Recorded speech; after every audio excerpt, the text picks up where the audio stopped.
yourself, the business, where you are currently, how 2024 looks, current projects you're currently on, and then we kind of pivot into, based on that, I'll ask you a few more questions. So it's quite interesting. So, Joe, thanks for joining me today. It's really cool to have you here.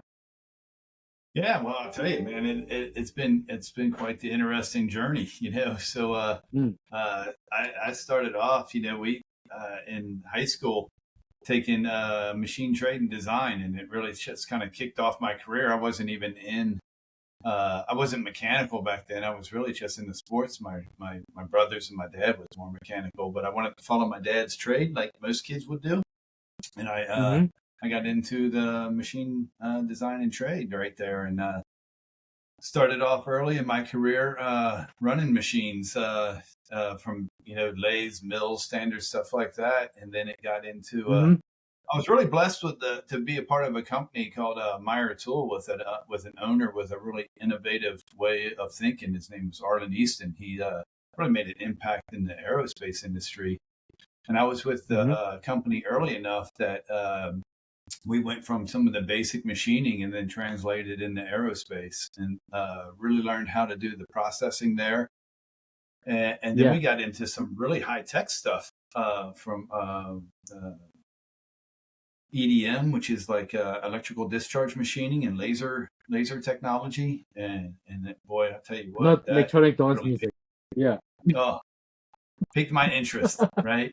Yeah. So I did probably about 12 years in hands-on machining from different grinding departments and everything. I constantly had to move because I'm constantly thirsting for more and always looking to move forward. I'm one of those that really embrace change really well.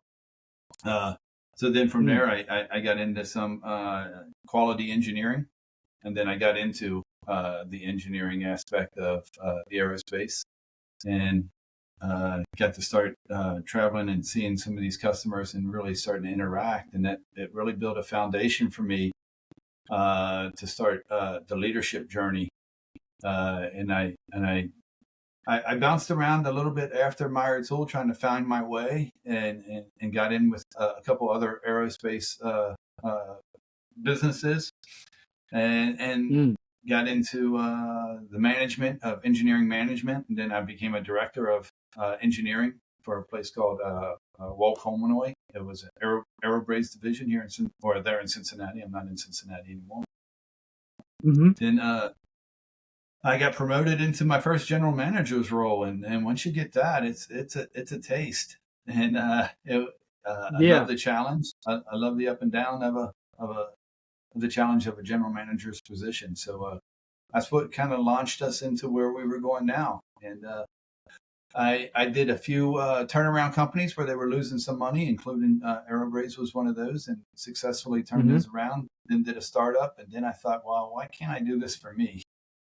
Yeah, the old saying, it's hard to be a millionaire working for a millionaire, right? And so I just thought it was time for me to step out and kind of balance working the 9 to 5 with start my own business, and that's what we started. HDI, Hetzer Design and Innovations, is where it all began. No, absolutely. And what does 2024 look like for HDI? What are the current projects that you're currently on, and what does the team currently look like that is around you and that you're working with right now? So what does that picture look like? Yeah, so 2022 and 2023 were really foundational years for us. So we ended up getting into the pet industry is one of our first projects. So HDI is really based around engineering design firm focused on solving everyday problems. We either take and we create a new product, or we look at products that are on the market and we enhance them. A lot of them, you look at some of the stuff when all of the innovation that you can see throughout that I learned at Meyer Tool, where they really put forth where you had to be innovative because they didn't at first have all the right tools that you need, so you had to make some tools work, and it really just taught me the never say no or the always go concept. And so we've been able to take some existing products or some problems and apply solutions to them. And so we got dipped into the pet industry just from a need for myself. So we had had a couple dogs that we adopted, not trained very well on a leash. And the tugging and pulling thing, I just didn't have the patience. It's like I see other people walking their dogs and it looks fun, right? And so that's what I imagined walking a dog would look like, right? It wasn't like that for us. Yeah. I own a pug, so I can relate in many ways. Yeah, absolutely. Yeah. So we went through and we looked in the industry and we looked at all the different products, and the products that were in the industry weren't for us, right? So they had pinch collars where they had those little spikes and stuff like that. They had chokers, and then these harnesses. And like with a harness, like they would either put like the hook on the breast so you can just pull the dog when he starts pulling, or it would be on the little rear where you almost lift its legs up in the air so it doesn't. It didn't feel like long-term training. It just felt like a reactive modes. And coming from my background, I said, there's got to be something. So I started looking even deeper.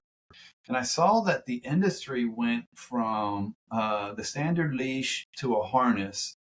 And then they had another device, which was like a collar, a remote collar. So the remote collar doesn't have a leash. So I saw where the industry missed from the harness and leash to a no leash system with a remote collar. And it basically works as just like the invisible fence in your backyard with beeps, vibrations, and warnings, and stuff like that, right? So I got a hold of Petco, who is the largest manufacturer of pet supplies. Signed an NDA, and I wanted to collaborate with them. They own the rights to invisible fence, and I said, I want to use that technology and I want to put it into a leash because I think we can train dogs rather than constantly be reactive. So we took that concept and we married it into a leash. We put sensors on the leash. We put that sensors can automatically detect the tugging when it happens, and then automatically trigger vibrations, beep warnings, and even like optional static corrections if that's necessary for your dog. And we were able to combine that and produce the world's first e-leash.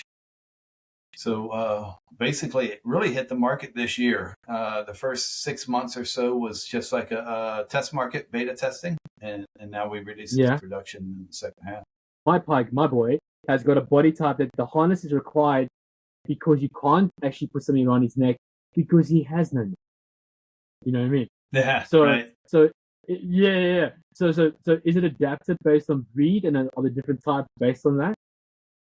Well, it's adaptive in a different way because the leash system that we work was that was what we call version 1.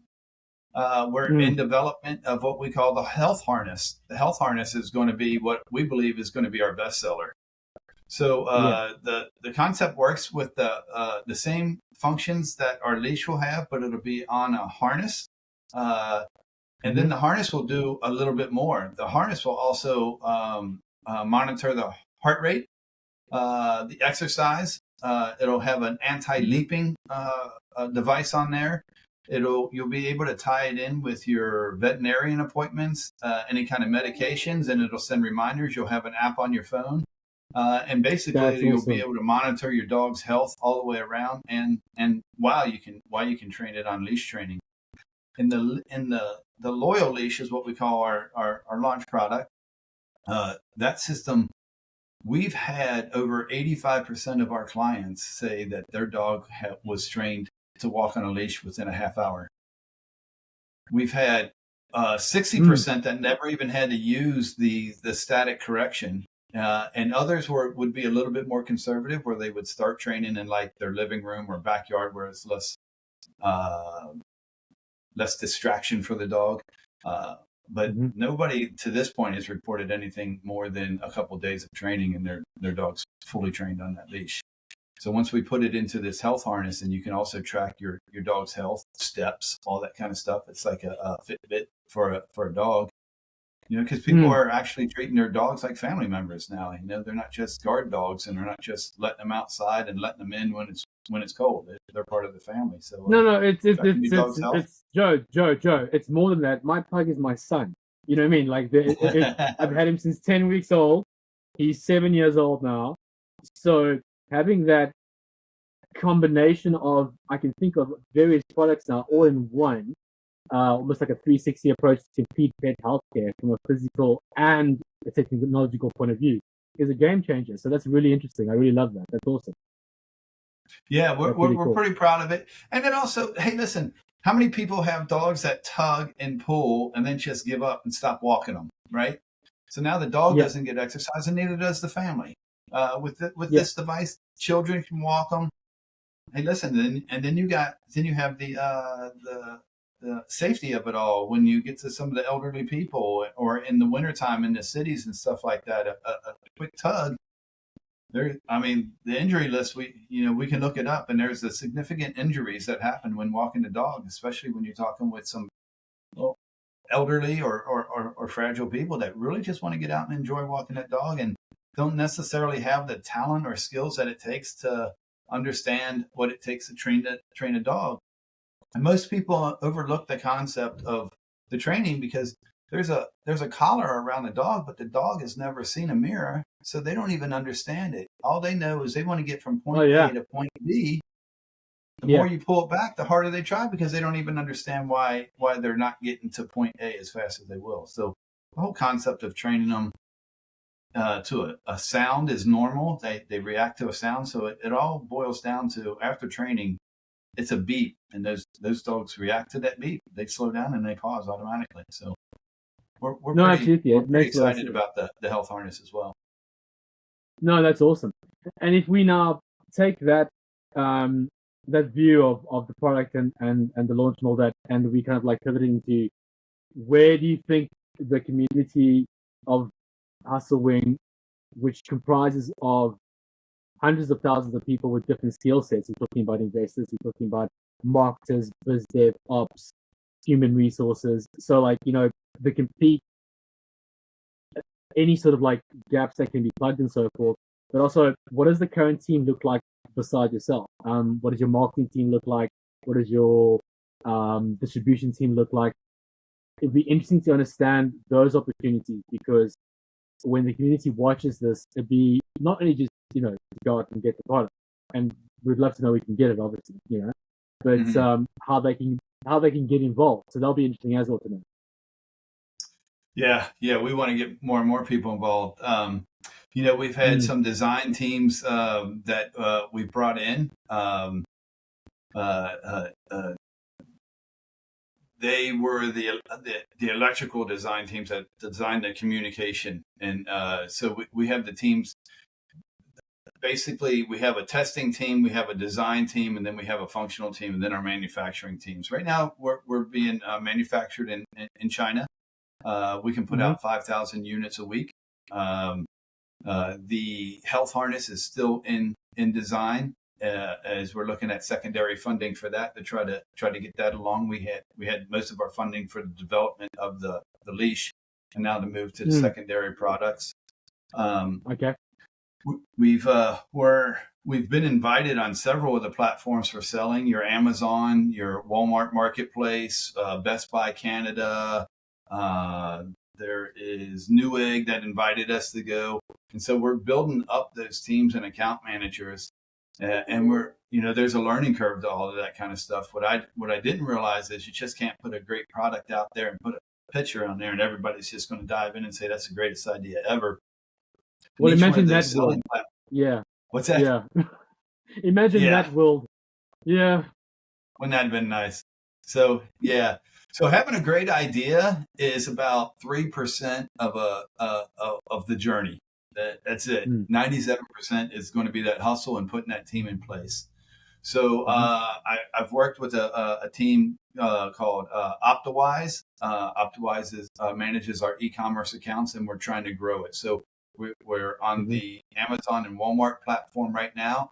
And each time those become a little bit more successful, then we'll pull in the next one, which would be the Best Buy, and the Newegg will come. And then we also have a team that we're working with that looks for the retailers for us. So steep curve in the retail industry is you could have a great product, but they're not ready for that particular launch. So it depends on what quarter of the year that you get a hold of them. And then once they show interest, they want to put you on an e-commerce platform and then kind of test it in the market and then bring you into the retail stores. But the stats really show that e-commerce for buying pet products is better than the retail stores anyway. So that's our main target, is to get it out. And Amazon's going to be our big one that we can go global within the next year or so with these products. If you would go into a pet store or even some places that carry pet items, you'll see dust on some of the products that isn't dog food and treats and stuff like that. So it's an e-commerce based business. We believe grown 500%. Absolutely. Yeah, absolutely. I mean, if you just look at the platforms, and I do not want to talk BS, but because in my other university, I'm a Google specialist and a data scientist, and one of the biggest FMCG product bases on the market. I'm currently talking about so sub-Saharan Africa and so forth, and Europe, but it's in the top 20 these pet products. So there's other things that rank above that, but in terms of e-commerce, like, they move, and there's massive sites doing huge revenues with huge product catalog that are plugged into your Amazon and Walmart and so forth. So it's definitely incredibly competitive. So, but you've got your USPs and your differentiating factors that make you stand out. Quite cool. And I mean, that's the one question I have for you. And where can people find more information about this specifically, besides just the company site, which is a landing page, which we need to get you a freelance fix? We have a couple landing pages out there. We definitely have a website, www.loyal-leash.com, where you can purchase it as well. We do steer people towards our Amazon because there's for some reason there's more of a trust on Amazon. People, they've done obviously an incredible job of building e-commerce, and people are trusted. So we do. If you looked up Loyal Leash on Amazon, you would find it right away. So those are the avenues that we go. We have several landing pages through our social media. There's social media with Facebook, Instagram. We're on LinkedIn as well, where you can get a hold of us and get a hold of some landing pages there. So hopefully we're out there in the e-commerce market. And listen, you are correct. It is hard. I think even in Google, we're on the top bar. If you Google best dog leash, we're out there, and that takes a lot because the pet industry was $78 billion pre-COVID. COVID hit, and everybody went out and bought bicycles and dogs, and it is now right around $110 billion growth. So it's a tough industry to crack for a small business like us. Yeah, no, absolutely. And taking the 3.5 seconds that I had to do a quick search on you and run you through my tools. Yeah, you're ranking first and second, which is amazing. Right, and for a small business in a big industry.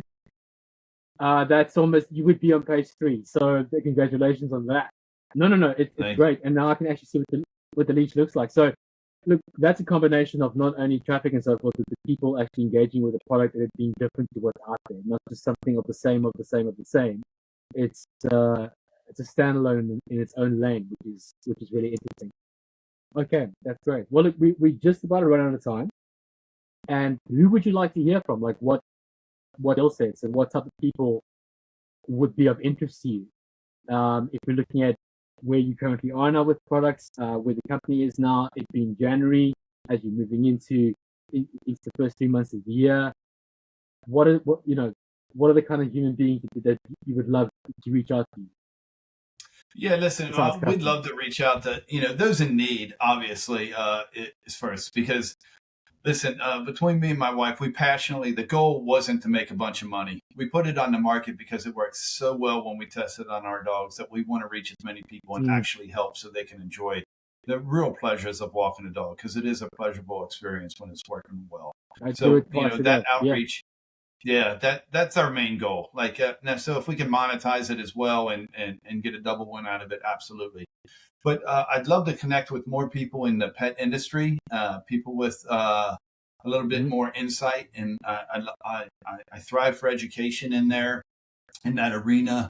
We're new to it. It's a big market. It's a demanding market. Love to connect with those. And of course, there's investment opportunities. This thing can grow. It can get larger than what we can imagine, because I do think it is a unique product in a niche, and it is very, very effective, and it'll work for our target is that ever growing, fast paced family that just don't have time to do all of those videos and learn how to train a dog and walk it back and forth.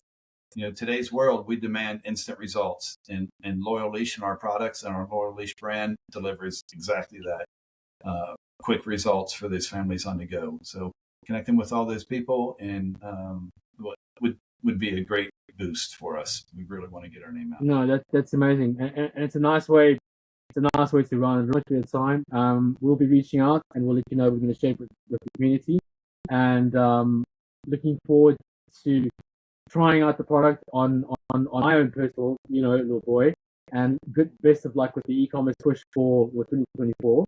And we're looking forward to see how the community can be involved and what we can do and how that can be a reciprocal approach. So thanks so much for your time today. Glenn, it's been an honor and a pleasure. I really appreciate the invite onto your show.